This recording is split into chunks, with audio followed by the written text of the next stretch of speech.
Good morning, future Pokemon trainer, Skull said as he tried to move a projector so that the picture was perfectly centered on the board. Just gotta get this projector centered. Once his goal was complete, he turned to the class. Today we will be taking the Pokemon Recognition Test. This will test your ability to recognize Pokemon, obviously, because you won't always be able to get your Pokedex out in time before it runs away. Ha ha ha ha ha! Nobody else laughed. Come on, it's funny. Skull got a stack of papers and began handing papers to the students. I'm passing out the answer documents right now. If you're talking, you're cheating. If you're cheating, I'll take your test, rip it up, point and laugh at you, and give you a 0. Here we go. Skull sat at his computer and clicked on something. A silhouette of a Pikachu who popped up. Who's that Pokemon? The students wrote down their answers. Almost everyone answered Pikachu. Everyone except for one. Ditto. Tiffany and Rose both told me this test was complete nonsense, Amber said, so I picked the craziest answer possible. That's too bad, because it is Pikachu! The projector showed a picture of a Pikachu. Amber groaned.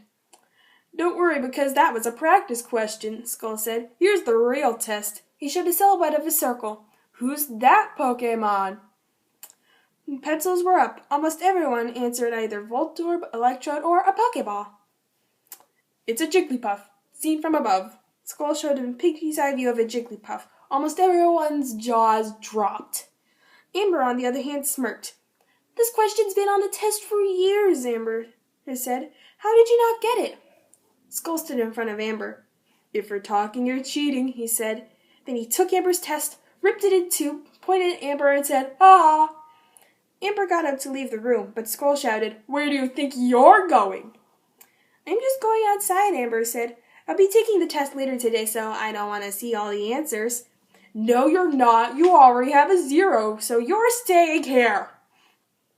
Amber sat down and watched her classmates answer dumb question after dumb question.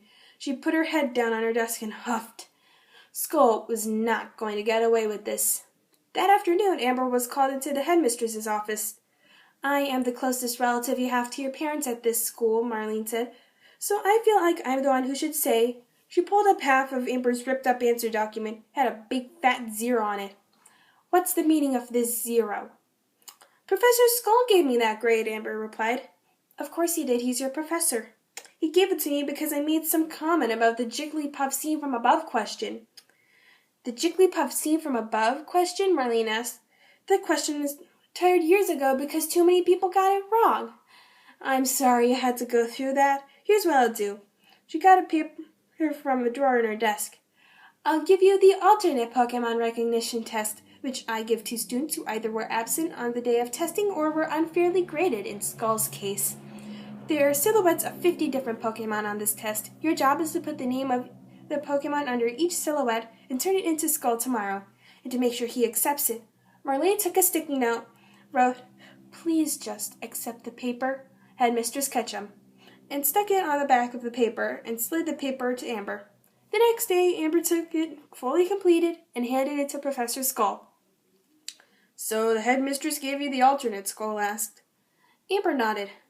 All right, I'll accept it, Skull replied, but I'll just let you know I've already put you on the roster for this Safari Zone field trip.